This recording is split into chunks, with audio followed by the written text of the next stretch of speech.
ক্ষেত্রে এনসিপি এবং জামাতের সংস্কারের প্রশ্নে এক ধরনের ন্যাচারাল অ্যালাই তৈরি হয়। যেহেতু বাংলাদেশের সংস্কার বাস্তবায়ন করাটা জাতীয় নাগরিক পার্টি এনসিপির অন্যতম প্রধান লক্ষ্য এবং আমরা বাংলাদেশটাকে এর সঙ্গে একত্রিত হয়ে সামনে যে নির্বাচনী বৈতরণী আছে সেটাকে পার করার আমরা সিদ্ধান্ত গ্রহণ করি।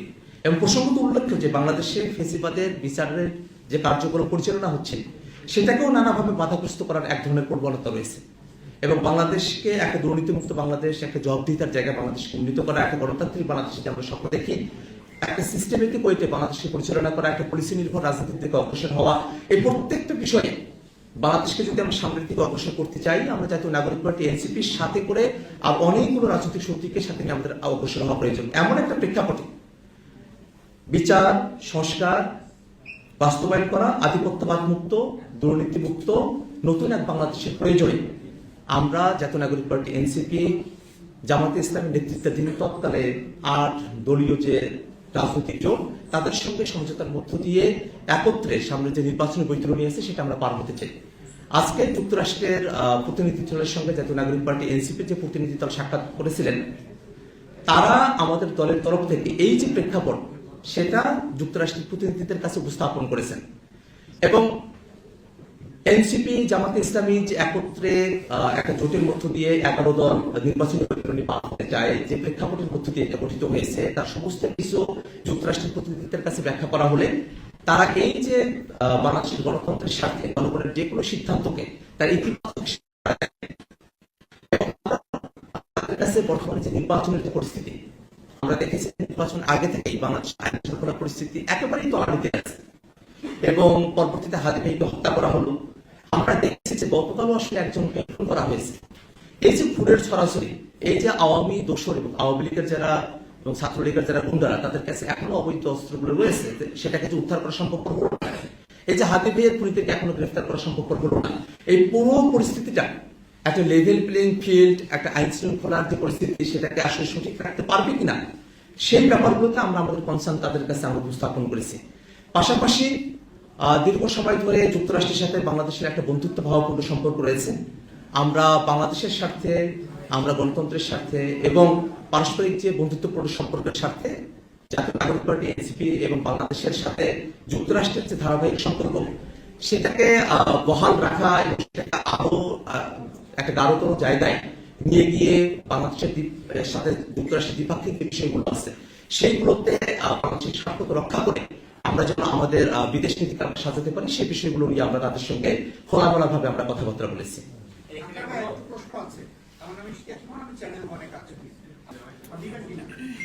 ভেনেজুয়েলা এবং যুক্তরাষ্ট্রের মধ্যপ্রাচ্য ঘটনা সেটা আন্তর্জাতিক যে রীতিনীতি সেটা বিরুদ্ধ এবং আমরা মনে করি যে পৃথিবীর যে কোনো দেশকেই আন্তর্জাতিক যে আইনগুলো তাদেরকে মেনে চলতে হবে। আন্তর্জাতিক যে সংস্কৃতি দীর্ঘ সময় ধরে যেটা প্র্যাকটিস হয়ে আসছে সেই সংস্কৃতির প্রতি শ্রদ্ধাশীল থেকে পৃথিবীর শাসনযুক্ত দেশগুলোকে তাদের রাজনৈতিক যে কার্যক্রমগুলো আছে সেগুলো পরিচালনা করতে হবে এবং আমরা জাতীয় নাগরিক পার্টি আমরা মনে করি যে পৃথিবীর যে কোনো দেশকে অবশ্যই আন্তর্জাতিক আইনের প্রতি শ্রদ্ধাশীল থাকতে হবে, আন্তর্জাতিক আইন মানতে হবে এবং আন্তর্জাতিক যে রীতিনীতি আছে সেটাকে সম্মান জানিয়েই যে তাদের রাজনৈতিক এবং ডিপ্লোম্যাটিক্যাল যে সম্পর্কগুলো আছে সেগুলোকে নির্ধারণ করতে হবে।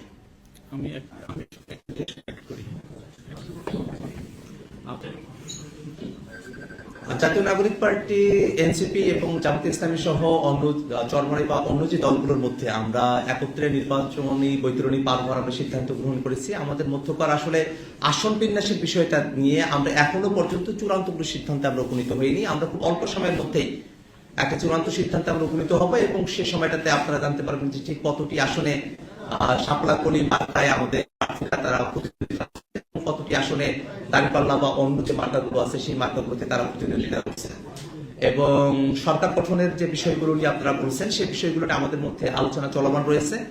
আমরা প্রথমত নির্বাচনের যে সময়কাল আছে সেটাকে আমরা পার হতে চাই এবং আমাদের মধ্যকার যে আলোচনাগুলো চলছে সেই আলোচনার প্রেক্ষাপটে আমরা এই সিদ্ধান্তগুলো সামনের দিনে আমরা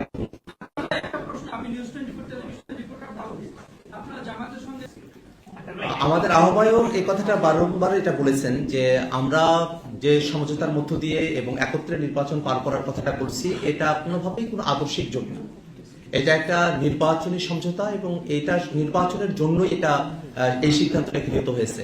জাতীয় নাগরিক পার্টি এনসিপি আমরা আমাদের যে রাজনৈতিক আদর্শ সেই রাজনৈতিক আদর্শের উপরেই আমরা আমাদের রাজনৈতিক কার্যক্রম পরিচালনা করবো। এবং আপনারা খেয়াল করে দেখবেন যে আমরা যে 47 জনকে আমাদের দলের তরফ থেকে মনোনয়নপত্র দিয়েছি তাদের মধ্যে উল্লেখযোগ্য সংখ্যক নারী প্রতিনিধি রয়েছেন।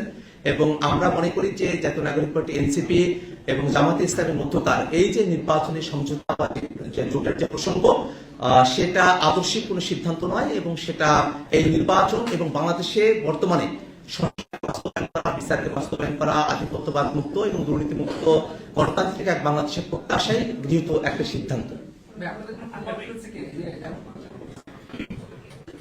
অবশ্যই যারা আমাদের সহযোগিতারা পদত্যাগ করেছেন তাদের এই পদত্যাগ আমাদের ব্যক্তিগত অনুভূতিকে আহত করে এবং আমাদের ব্যক্তিগত অনুভূতিকে প্রভাবিত করে, কিন্তু সংগঠন সিদ্ধান্ত গ্রহণ করেছে একটা গণতান্ত্রিক পদ্ধতির মধ্য দিয়ে। আমরা সেই সংগঠনের যে সিদ্ধান্ত সেই সিদ্ধান্তকে নিয়েই আমরা সাংগঠনিক কার্যক্রম পরিচালনা করতে চাই।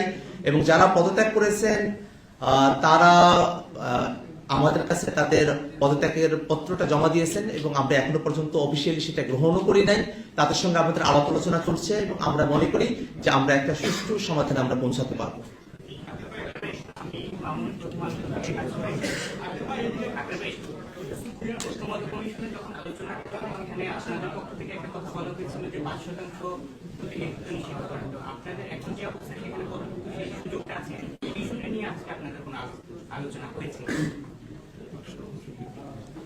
জাতীয় নাগরিক পার্টি এনসিপি আমরা রাজনীতিতে নারীর অংশগ্রহণ এবং তারা যাতে প্রতিনিধিত্ব হতে পারেন নির্বিঘ্নে সে বিষয়গুলো নিয়ে আমরা ঐকমত্য কমিশনে আমাদের প্রস্তাবনা উত্থাপন করেছি। এবং আমাদের যে জুলাই সনদ সেই জুলাই সনদের মধ্যেও কিন্তু একটা সিদ্ধান্ত চলে এসেছে। সেই সিদ্ধান্ত আসলে জুলাই সনদ গৃহীত হওয়ার পর থেকে কার্যকর হবে।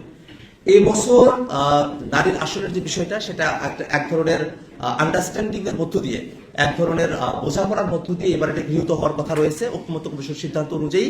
এবং সেই সিদ্ধান্ত অনুপাতেই আমরা জাতীয় নাগরিক পার্টি এনসিপি আমরা আমাদের নারী প্রতিনিধি যারা আছেন তাদেরকে আমরা অন্তর্ভুক্ত রেখেছি। এবং আমরা মনে করি যে এই বাংলাদেশে নারীদের যে অংশগ্রহণ রাজনীতিতে সেটাকে আরো কিভাবে নির্বিঘ্ন করা যায় এবং সেটাকে অংশগ্রহণ করা যায় সে ব্যাপারে জাতীয় নাগরিক পার্টি এনসিপির যে কার্যক্রম সেটা চলমান থাকবে। ধন্যবাদ।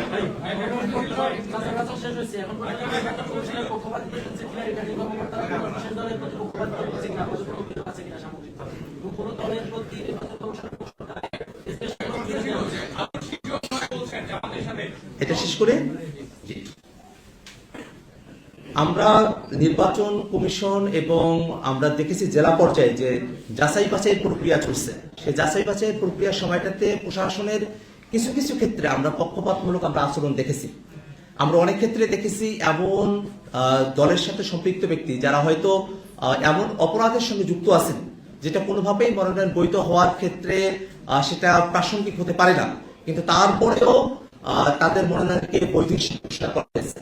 আর পক্ষান্তরে এমন অভিযোগ যেটা হয়তো এই সবের প্রেক্ষাপটে সেটা কোনোভাবেই গ্রহণযোগ্য কোনো অভিযোগ হতে পারে না, সেই অভিযোগেই অনেক প্রার্থীর, অনেক দলের প্রার্থীর তাদের মনোনয়নকৃত অবৈধ ঘোষণা করা হয়েছে। এবং আপনারা এই সময়টাতে খেয়াল করে দেখবেন যে আমরা দীর্ঘ সময় ধরে জাতীয় পার্টি এবং অন্যান্য যে দলগুলো আছে তারা যাতে নির্বাচনে অংশগ্রহণ করতে না পারে সে ব্যাপারে আমরা স্থাপন করেছি। জাতীয় পার্টিকে অংশগ্রহণ করার সুযোগ দেওয়া হচ্ছে। এবং আমরা খেয়াল করে দেখেছি যে রংপুরে যখন আমরা জাতীয় পার্টির মনোনয়নের বিষয়ে আপত্তি চাওয়া হলো সেই সময়টাতে সরকারি সংস্থাগুলো কোনো আপত্তি উত্থাপন করেন নাই।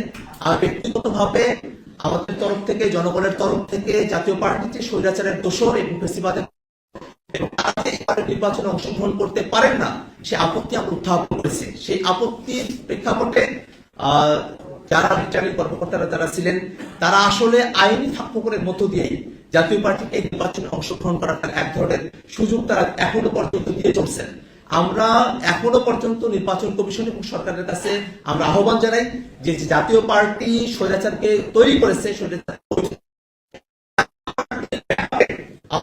বাংলাদেশে হাজারো মানুষকে খুন করতে পেরেছে, গণহত্যার দোষর যে জাতীয় পার্টি সেই জাতীয় পার্টি যেন কোনোভাবেই এই নির্বাচনে অংশগ্রহণ করতে না পারে। এবং আপনারা খেয়াল করে দেখবেন খুবই অদ্ভুত ভাবে এই জাতীয় পার্টির এখন নির্বাচন কমিশনে তাদের তথ্য অনুযায়ী যিনি পার্টি সেক্রেটারি হিসেবে আছেন তিনি এক আলাদা ব্যক্তি চুন্নু, এবং এখন যিনি সিগনেচার করে দিচ্ছেন তিনি আলাদা ব্যক্তি পাটোয়ারি। এই যে বড় একটা ফারাক, এটা আইনগত কত বড় একটা গলদ, সেই গলদের সমাধান না করে এবং সামনে 8 তারিখে জাতীয় পার্টির ব্যাপারে হাইকোর্টে একজনের সিদ্ধান্ত হবে প্রতিকার বিষয়ে, সেই সিদ্ধান্তগুলো সুরাহা না হওয়ার আগে একটা জিনিস আইনগতভাবে পেন্ডিং থাকা অবস্থাতেই তার ব্যাপারে কোনো সিদ্ধান্ত গ্রহণ করা যায় না। কিন্তু তা সত্ত্বেও নির্বাচন কমিশন জাতীয় পার্টির ব্যাপারে একটা ইতিবাচক সিদ্ধান্ত তারা গ্রহণ করেছেন, আমরা সেটার প্রতিবাদ জানাই। এবং একই সাথে আমরা মনে করি যে এই জাতীয় পার্টিকে নির্বাচনে নিয়ে আসা, এটাকে কোনোভাবে আমরা সরল চোখে দেখি না। এটা আওয়ামী লীগকে পুনর্বাসন বা এক ধরনের এজেন্সির খেলা। তো বাংলাদেশের জনগণ কোনোভাবে একটা এজেন্সির খেলার নির্বাচন বা এক ধরনের ইলেকশন, তেমন ধরনের কোনো পরিস্থিতি বাংলাদেশে তৈরি হোক, এটা কোনোভাবেই তারা বরদাস্ত করবে না। এবং এই স্বৈরাচারের দোষী যারা আছেন তারা যাতে পার্টিসিপেট করতে না পারেন সে ব্যাপারে আইনগতভাবে পদক্ষেপ নেওয়ার জন্য সরকার এবং নির্বাচন কমিশনের কাছে আমরা আমাদের দাবি উত্থাপন করছি।